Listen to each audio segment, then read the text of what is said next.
Antinatalism is a philosophy I've been seeing a lot more often than I'd like to admit. I wouldn't say it's overwhelmingly popular or anything, but I will say its talking points are uncomfortably widespread on certain internet channels, though I don't think it really counts as much else than an edgy 14-year-old phase at the moment. Because I'm a loser with little meaningful things to do in my free time, I have nothing better to do than compile this nice video stating my thoughts on it. Well, explaining.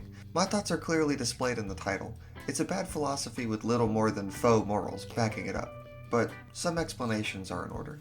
Antinatalism is defined on the interweb as a philosophy that is structured on the belief that having children is morally wrong. Some people of this mentality differ on the reason for believing why this is the case, of course. It does explain some of the difficulty in communicating the message of this worldview. The term and original idea is credited to David Benatar, a South African philosopher. And so, my main points are going to be taking apart his arguments because they're made with something that is possible to definitively refute, logic and mathematics. Let me just clear the stable here. One of the primary arguments of antinatalism is overpopulation, something that I completely disagree with. This comes from an entirely terrestrial perspective and is unrealistic considering the fact that we have an entire other planet next door with the capability of colonization in the not too far future.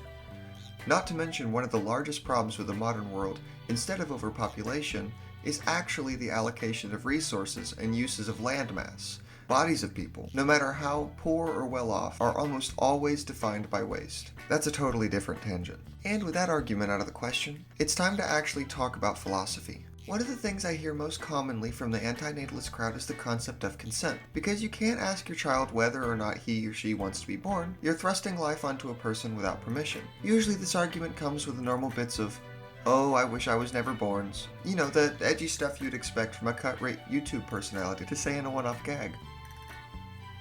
Oh god. I don't mean to draw personal attacks as a means to prove a point wrong, but the attitude that comes with these sorts of gotcha statements is not usually one conducive to a philosophy worth much thought. These sort of arguments were usually the kind of thing I would hear over the dinner table with my Confederate great uncle. Let's think of something.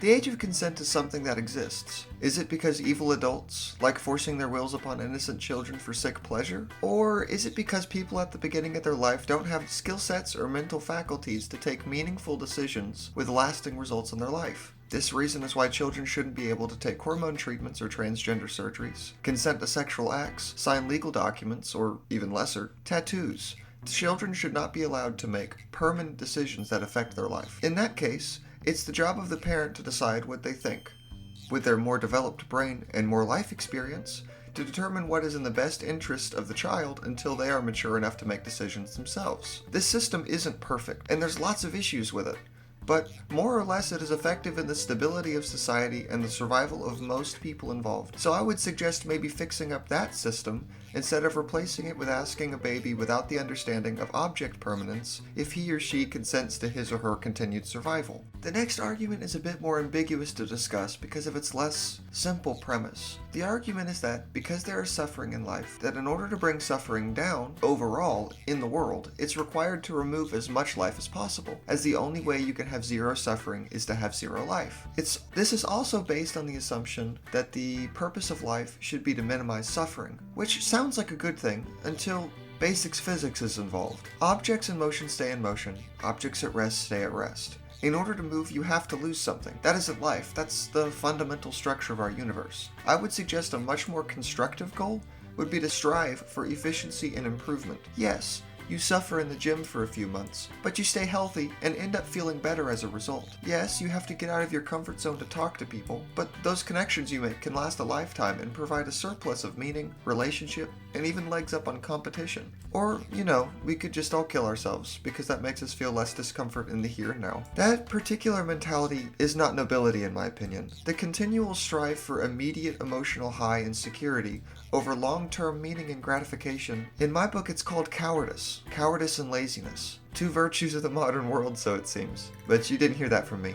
I'm gonna go on a bit of a tangent here, but I swear it's related. One of the main things that I just really don't understand with the vegan mentality is this dual hierarchy of man. We're elevated enough to have more moral responsibility than animals, but at the same time, animals without that responsibility are held at the same social standing as us. We want to believe that we're somehow above creation, as we speak of ourselves as destructive, vile, and evil, though we also deny the spiritual elements, Without that spiritual element, all destruction caused by humanity is simply an entropic force of nature.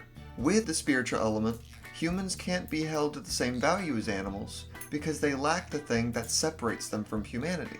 That being said, without spiritualism, evil cannot exist, as there isn't a system to judge evil in the first place. And humanity destroying habitats and ecosystems is a natural process of evolution.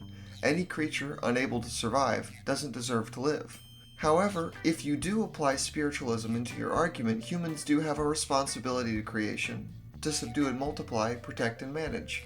But it is placed on a pedestal above, not treating creation as if it is as important as human life. That point ties directly into antinatalism, as another argument made against having children is that humans are inherently destructive in nature, and that creating more is a crime against the planet and its inhabitants. Obviously, I think that's stupid in either ballpark, and kindly ask why the people who preach these things are always so insistent that others die first. Conviction is proof through actions, after all. Finally, I've saved the worst for last, and by worst I mean, this argument is just simply boring. I think everybody goes through that edgy nihilist phase in their life. This is just the annoyingly juvenile sighing expression of that. The argument being, humans should stop having babies because extinction is inevitable. Now, from a perfectly materialistic perspective, this makes sense. However, no one is entirely materialistic. Those who pretend they are only do so to feel special. Those who truly are materialistic don't stick around long enough to talk too much about it. Existential dread like that I'd consider simply unproductive. When I was little, my grandfather's friends would have sat around a campfire with a beer in one hand and a cigar in the other and say, "Kid, that's a frowning professor idea." And they'd be right. It's an overly intellectual and big brain philosophy so detached from normal life. I'm sure the reason nihilistic thinkers exist is because they enjoy making people as miserable as they are. I know I did. Antinatalism really is defined by that phrase.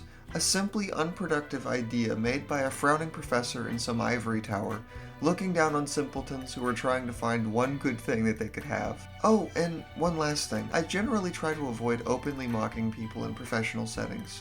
My personal life is not held to such standards, mind you. But I thought, since I already threw shade, I might as well go all the way. My boy Sentiment already did a video on how the term community is cringe, and though he did it in his much more structured and chill way, I'll pop the link down. Because of that, I'm not going to say my 2 cents on that particular issue, but I will say specifically the antinatalist community on Facebook and Reddit is a holler and a half. Here are some terms for people who commit the high crime of having babies. Momsies, semen demon, breeder, or you just have the wonderful post on the Reddit like, quote, "I yelled at my dad for creating me," or, quote, "I'm 40 and wish I was aborted," or the fantastic title, "The Selfishness of Existence." Mwah, fantastique. I will say the hilarity of self-obsession disguised as activism is strong. I will never seriously suggest suicide, of course. I think life is sacred above all else, which is the reason I'm making this video to begin with. And of all life, human life I think is infinitely more valuable than any other, which is just my personal opinion. I'm willing to look past it in order to consider other logical extremes. Admittedly, this is why I think antinatalism is particularly cathartic to riff on. But even to people outside of my exact viewpoint, I hope I can make these flaws of this idea obvious. Another score for the people need to get a hobby instead of philosophizing up their butt all day team. I don't even really need to say it at this point, I've made it really clear, but antinatalism? I'm not even really sorry to say it, but you're officially cringe for now and evermore. Thank you for watching for the end, y'all. Some announcements to handle before I dip out. First off, I'm finalizing drafts for my next animated IZWorld episode, but if I don't animate fast enough and you want a bit more content, I have social media handles where I try to post comics, at least weekly, of varying quality. That'll be below. I'm also considering making a Discord server to post updates and the like to, though I haven't decided if I want to yet. A solid yay or nay would be appreciated. Also, because I'm one dude and currently only have 2 folks who help with voice acting, me being particularly bad at it, let me know if you'd be interested ever in a few lines or a cameo in the show. I'd love to hear it. As always, leave thoughts and ideas for cringe videos in the future. My next one will be on Webtoon, as suggested to me in my last video. Thanks y'all, and have a great day.